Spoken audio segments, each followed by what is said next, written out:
$100 to start foreclosure proceedings. Oh, really? Yeah. So once that's why I'm trying to get to you before that happens, because once that happens, it's the price goes up to reinstate that loan. Yeah, well, up and down. Yeah, because the letter that Ethan left me was, that he wanted to just pay cash for the house, so that you're telling me something different. Well, yeah. On some of our houses, we can pay cash for them. If they've got enough equity in there, we can pay cash. But in this situation where the house is worth, it's listed at $368. I doubt it's worth $368. I mean, it may be, but I just don't think it is. I think it's probably worth less than that. So I'm only looking at the difference between the 332 and the 368 right off the back. I'm looking at maybe after closing costs about $28,000, but that doesn't include the money that I've got to pay to catch up the payments, plus closing. I've got closing costs when I buy and I've got closing costs when I sell.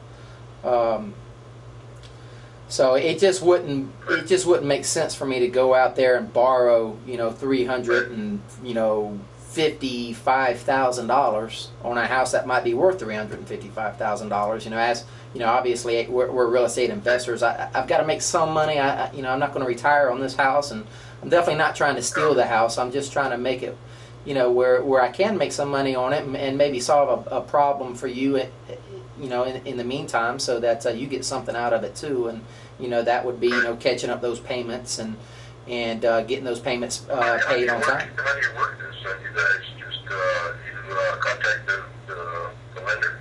Well, actually, what we would do is we'd sit down with you and explain everything. We would write up a purchase and sales agreement. We'd end up buying your house. We go through we're totally professional. We would close at a closing attorney's office. Everything is legit. Everything is in writing. And we would end up buying the house. It's just that loan would stay in your name. We would just we would contact the lender and ask them to send us reinstatement figures to find out exactly how much it's going to cost to catch up that loan.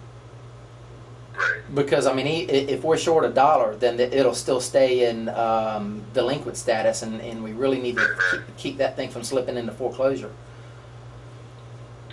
Okay, so so it's in my name, so it still stays in our name as a lien holder. Yeah. And then what's the bank? How about the bank as a lien holder? Well, no, the bank. I'm sorry, you won't be the lien holder. You'll still have your name on the mortgage. Okay. As having a mortgage out there, but it'll be a caught up mortgage that's being paid on instead of one that's slipping into a foreclosure. The lender will still be the lien holder, and they will still have a lien against the house, and they'll still have the same collateral. And actually, it's better for the lender because they don't have to spend the money to go out there and foreclose on this thing. And I imagine, depending on which lender you're dealing with, I imagine they've got a ton of foreclosures right now as it is. GMHC, they've got a lot of them. They have all kinds of refinancing things going on right now, but I wasn't interested in refinancing it. But okay, and then you try to find a buyer for that house, and then Yep, we'll end up trying to find a buyer and seeing if we can't get our buyer qualified that can make those payments for us. And we've got a handful of buyers who are already working with mortgage brokers, working on their loans. They just need a little bit of time, and they need a little bit of credit history behind them to be a little bit stronger. And they need to hit that magic 12-month period as far as making payments for 12 months, so that their loan that they get will be a difference between a refinance loan and a brand new home acquisition loan. It's easier to get a refinance loan. So how do they move in there? Yeah, they're going to move in. They're going to live there. They're going to live there, okay. Mm-hmm. That's why I need to go there and check out, see what kind of shape it's in. Well, when are you going to be back in California? Well, I'm not sure when I'm going to be back. I actually live in Florida. I work with Ethan. I work with several. Matter of fact, I work with several investors across California. I've got investors in California and Texas. I even have a few in Canada, and of course, I've got them all over Florida right now. It's just this foreclosure market is just so huge right now, and those are the main states. And Arizona, those are the main states that have really gotten hit pretty hard with situations just like yours. I probably talk to 20 people a day just like this. Yeah. Yeah. So and Ethan is just getting into the business and is one of my partners, and got him set up out there in California. Uh-huh. So then, so at the end of the year, what happens? Or whenever you get the loan, then they... Well, at the end of 12 months... Yeah, at the end of 12 months, I'm hoping that our buyers will be able to refinance. A lot of times they can, but if they can't refinance, they might have to go another year. That's why I can't make promises on when I'm going to have it paid off. But I can say that that loan will be caught up, though, and that house will be taken care of. Yeah, but the problem is what happens if they don't make the payments, too? Well, if they don't make the payments, then that's my problem. Then I'm going to end up having to make the payments for them.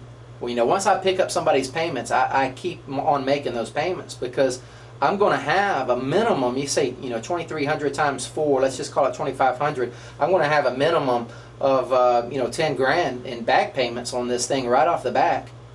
And if I end up letting this thing go, I just lost 10 grand, and that doesn't include my closing costs. Right. You know, so it's you know, I'd be out of business pretty quick if I end up doing things like that. And I can tell you, I've been doing this since '96, and I've never had to let one go back, and I don't plan on it now, especially one that's going to take me 10 grand to catch up those payments. Oh yeah, exactly. Yeah. All right. So then, basically, so what you're telling me is that basically you're going to take over the payments, and what kind of equity can I get? You know, to help me recoup my losses. Well, you got to think about this. I can just put it on the market for sale by owner and not Sure. the realtor at all.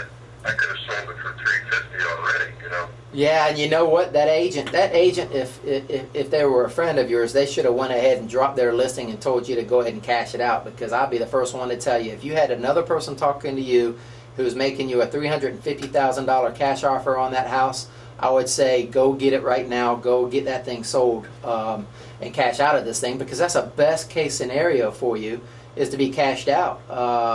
But you know, I'm kind of a safety net here, where you know you don't have to worry about marketing this thing like you have been marketing for what, 4, 5, 6 months now, and now you're almost 4 months behind on this darn thing.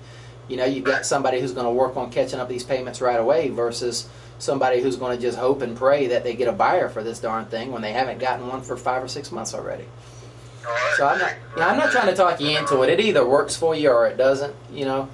And I would like, you know, there are many cases where I can come in and I can give somebody some money for their equity, and there's many times that I do give people money for their equity. But you know, you got to look at it now and look at the numbers. Let's say this house is worth $355,000. I just don't think it's worth $368,000. I mean, if it is, that's great. I just don't think it is. I think that's an overpriced listing, which is probably why it hasn't sold.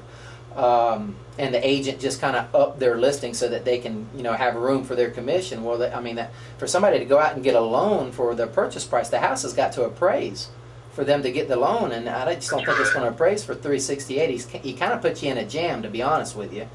You know, so but let's say it's worth $355,000. Let's say it's worth $360,000. You owe $332,000. Now, right off the back, I'm going to come in there and catch up $10,000. So now I'm in it for $342,000. I'm going to have an easy, you know, $6,000 in closing costs. So now we're looking at $348,000, $349,000. I mean, I'm not looking at much spread there. Well, no, I know. It's just about 10 or 15 left. Not even that. Not even that at $355,000. There's less than 10. There's about $8,000 left. Yeah. And that's something that I would have to wait a minimum of a year to get. Yeah, it's not a really good business decision. Yeah, no, it's not. It's not whenever you know, I've got to pay my office space and I've got to pay my employees, and you know,